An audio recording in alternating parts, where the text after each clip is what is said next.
சோனா குருவியும் ராணா குருவியும் ஒரு அழகான காட்டுல ஒரு சின்ன வீட்டுல வாழ்ந்து வந்தாங்க. இவங்களுக்கு பியூட்டின்னு ஒரே ஒரு பொண்ணு. ஒரே பொண்ணுங்கிறதால ராணா குருவி ரொம்ப செல்லமா வளர்த்து வந்துச்சு. பியூட்டிக்கு இப்ப கல்யாண வயசாயிட்டதால ராணா குருவியும் சோனா குருவியும் அதோட கல்யாண ஏற்பாட ரொம்ப தீவிரமா பண்ணிக்கிட்டு இருந்தாங்க.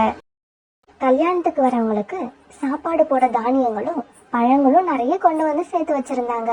அப்புறம் தான் பொண்ணுக்கு சீர்வரிசை கொடுத்து விடுறதுக்காக பொருட்களை வாங்க பணமும் சேர்த்து வச்சிருந்தாங்க. பியூட்டியோட அப்பா இன்னைக்காவது பியூட்டி வீட்டுக்கு வந்த உடனே நான் சொல்றத அப்படியே சொல்லுங்க. சொல்லு சோனா, என்ன சொல்லணும்? பியூட்டி, உனக்கு இன்னும் கல்யாணம் ஆகிறதுக்கு கொஞ்ச நாள் தான் இருக்கு. அதனால இதுக்கப்புறமாவது வெளியில போகாம வீட்லயே இருன்னு சொல்லுங்க. சோனா, நம்ம பொண்ணு மேல எனக்கு முழு நம்பிக்கை இருக்கு. பியூட்டி அவளையும் பாதுகாத்துக்கிட்டு நம்மளோட மரியாதையும் பாதுகாப்பா. ராணா குருவியும் சோனா குருவியும் இப்படி பேசிக்கிட்டு இருக்கும்போது வெளியே போயிருந்த பியூட்டி உள்ள வந்தது. பியூட்டி, உன்னோட கல்யாணத்துக்கு இன்னும் ரொம்ப நாள் இல்லம்மா, கொஞ்ச நாள் தான் இருக்கு. அதனால இதுக்கப்புறம் நீ வெளியே போகாம வீட்லயே இருமா. ஏம்மா அப்படி சொல்றீங்க? நான் நதி பக்கம் போய் தண்ணி கூட குடிக்க கூடாதா? நான் அப்படி சொல்லவே இல்லையே பியூட்டி. தாராளமா நீ தண்ணி குடிக்க போலாம். தண்ணி குடிச்சிட்டு உடனே வீட்டுக்கு வரணும். ஆனா நீ காலையில தண்ணி குடிக்க நதி பக்கம் போனா சாயங்காலம் தான் வீட்டு பக்கம் வர. பியூட்டி, நானோ இல்ல உன் அம்மாவோ இது வரைக்கும் உன்னை ஏதாவது திட்டி இருக்கோமா? இல்ல. ஏன் தெரியுமா? உன் மேல நாங்க அந்த அளவுக்கு அன்பு வச்சிருக்கோம். நீயும் அதே போல எங்க மேல அன்பு வச்சிருப்பன்னு நாங்க நம்புறோம். நீ ஏன் அப்புறம் இந்த விஷயத்துல அம்மாவோட பேச்ச கேட்க மாட்டேங்கிற?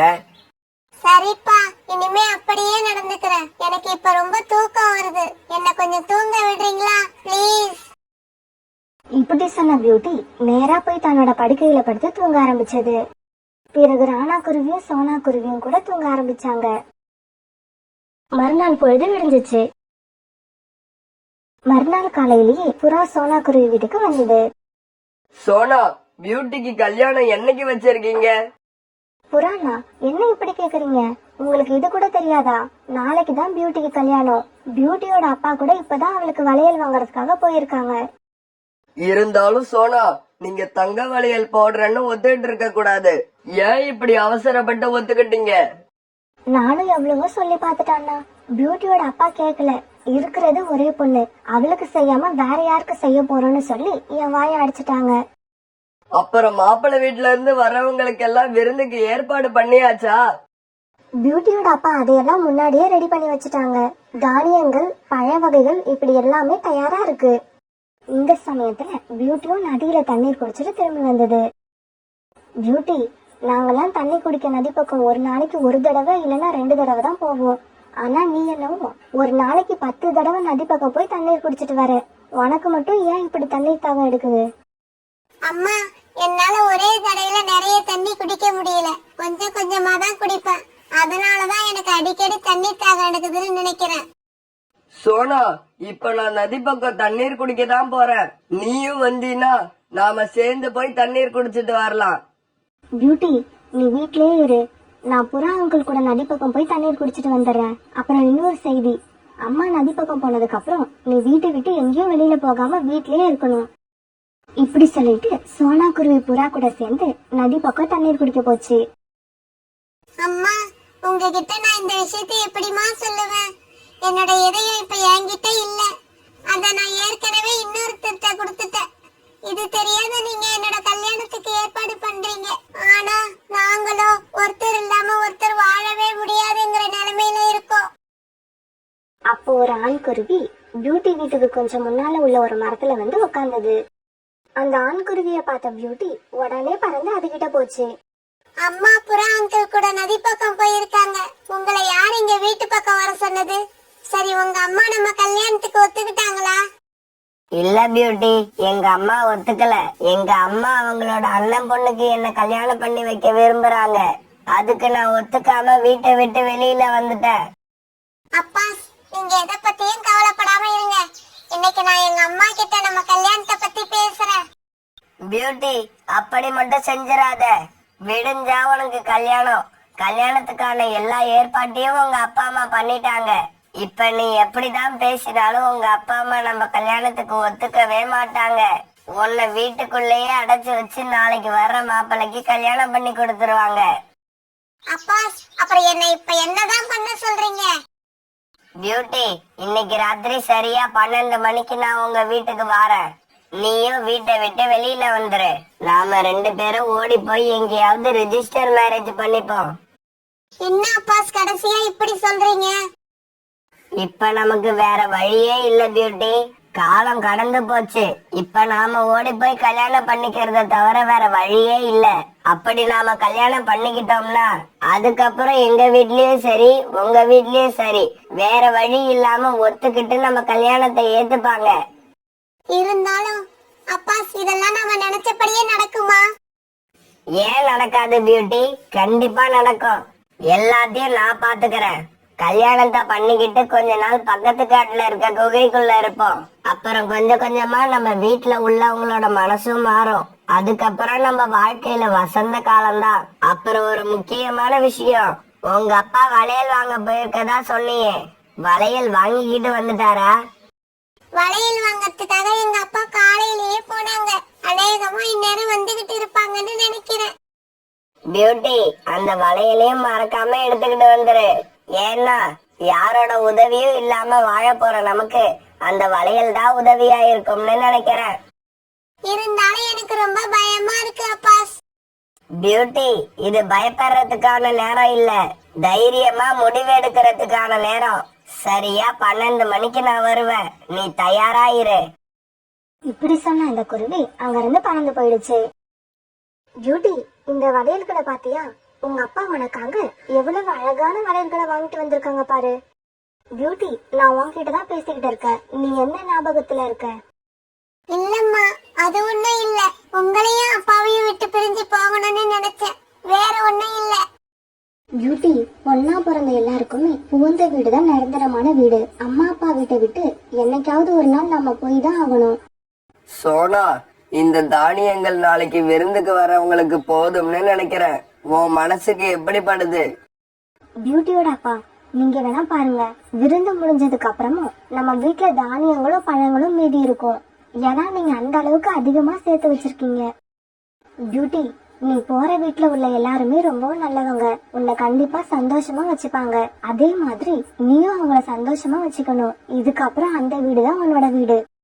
பியூட்டி, இன்னைக்கு ராத்திரி அம்மா அப்பா முகத்துல கரிய பூசிட்டு யார் கூடவோ ஓட போற விஷயம் தெரியாம சோனா குருவி ரொம்ப பொறுப்பா தன்னோட பொண்ணுக்கு அட்வைஸ் பண்ணிக்கிட்டு இருந்தது.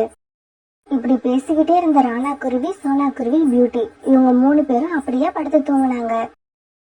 அப்ப ராத்திரி மணி 12 ஆச்சு. சரியா அப்ப எழுந்திருச்ச பியூட்டி தன்னோட அப்பாவும் அம்மாவும் நல்லா தூங்குறாங்களான்னு பார்த்தது. அவங்க நல்லா தூங்குறாங்கன்னு தெரிஞ்ச உடனே வீட்டுல இருந்த தங்க வளையல்களையும் தானியங்களையும் எடுத்துக்கிட்டு வீட்டை விட்டு பறந்து போச்சு. பியூட்டி, எனக்கு தெரியும் நீ கண்டிப்பா வருவன்னு. நீ எடுத்துக்கிட்டு வந்த தானியங்களை வச்சு நாம நிறைய நாட்கள் யார் கண்ணுலயுமே படாம அந்த குகைக்குள்ளேயே இருக்கலாம். பிறகு பியூட்டி அந்த ஆண் குருவி கூட அந்த இடத்தை விட்டு பறந்து போச்சு. மறுநாள் பொழுது விடிஞ்சிச்சு. பியூட்டியோட அப்பா சீக்கிரம் ஏந்திரிங்க, வீட்டுல பியூட்டிய காணோம். சோனா, பியூட்டி மட்டும் இல்ல, விருந்துக்கு நான் சேர்த்து வச்சிருந்த தானியங்களையும் காணோம். திருமணத்துக்காக நாம வாங்கி இருந்த தங்க வளையல்களையும் காணோம். இதையெல்லாம் கேட்ட உடனே சோனா குருவி அழ ஆரம்பிச்சது.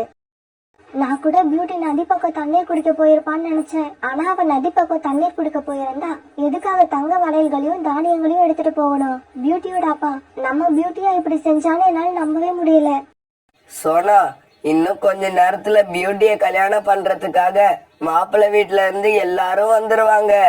அவங்க வந்து உங்க பொண்ணு எங்கன்னு கேட்டா நாம என்ன பதில் சொல்றது?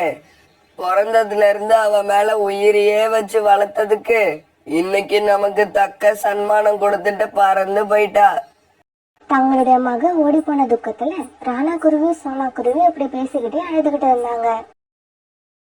இதே சமயத்துல புறா, ரீட்டா கிளி, காலுக்காகவும் கோரிக்காகவும் இவங்க 4 பேரும் சோனா குருவி வீட்டுக்கு வந்தாங்க. சோனா, மாப்பிள்ளை வீட்டுக்காரங்க எத்தனை மணிக்கு வராங்க? சோனா, நீயும் ராணாவும் எதுக்காக அழுதுகிட்டு இருக்கீங்க? கோரியும் புறாவும் கேட்ட கேள்விக்கு சோனா குருவி பதில் சொல்றதுக்கு முன்னாடி மாப்பிள்ளை வீட்டுல இருந்து மாப்பிள்ளையும் அவங்க அம்மாவும் வந்துட்டாங்க. அவங்கள பார்த்த ராணா குருவி இப்படி பேச ஆரம்பிச்சது. தயவு செய்து எங்களை மன்னிச்சிடுங்க. நாம நினைச்ச மாதிரி இன்னைக்கு கல்யாணம் நடக்காது. ஏன்னா எங்க பொண்ணு நேத்து ராத்திரி வீட்டை விட்டு ஓடி போயிட்டா. ராணா குருவி இப்படி சொன்னதை கேட்டு இவங்களோட நண்பர்கள் எல்லாருமே ரொம்பவும் ஷாக் ஆயிட்டாங்க. மாப்பிள்ளை வீட்டுக்காரங்களும் தங்களுடைய காட்டுக்கு திரும்பி போயிட்டாங்க. கல்யாணத்துக்கு வந்த சோனா குருவியோட நண்பர்களும் இப்ப தங்களோட வீடுகளுக்கு திரும்பி போயிட்டாங்க. பியூட்டியோட அப்பா, இந்த பியூட்டி நம்மளை இப்படி உயிரோட விட்டுட்டு போனதுக்கு பதிலா நமக்கு கொஞ்சம் விஷத்தை கொடுத்து கொன்னுட்டு அதுக்கப்புறம் ஓடி இருக்கலாம்.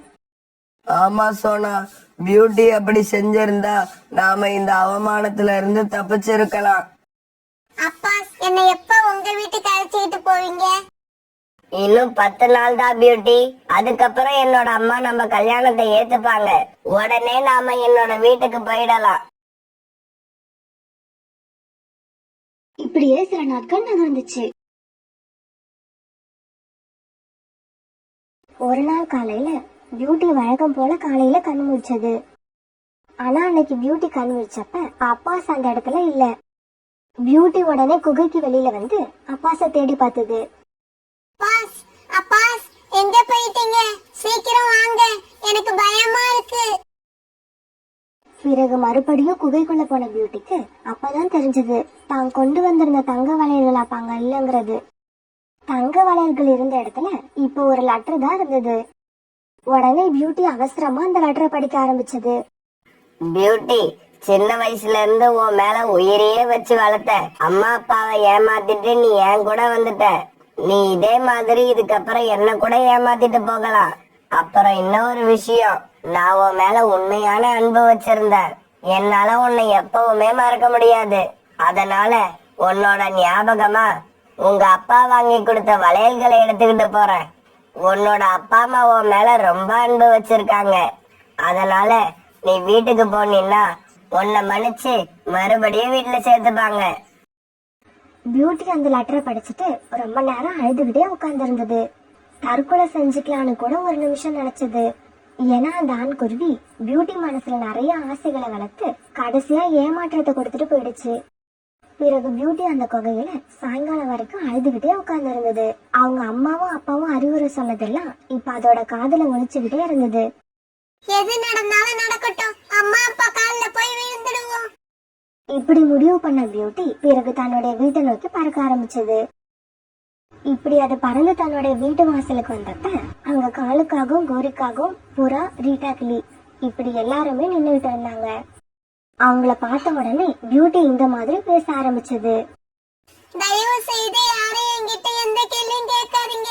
இப்ப நான் எங்க அம்மா அப்பா கால்ல விழுந்து மன்னிப்பு கேட்கணும். இப்படி சொல்லிட்டு வீட்டுக்குள்ள அவசரமா போன பியூட்டி எல்லா இடங்களிலும் பார்த்துச்சு. ஆனா ராணா குருவியும் சோனா குருவியும் கிடைக்கவே இல்ல. பிறகு கடைசியா பியூட்டி அவங்கள போட்டோவில தான் பார்த்தது. ஆமா, பியூட்டி ஓடி போன அவமானம் தாங்காம ராணா குருவியும் சோனா குருவியும் தற்கொலை பண்ணிக்கிட்டு இறந்து போயிட்டாங்க.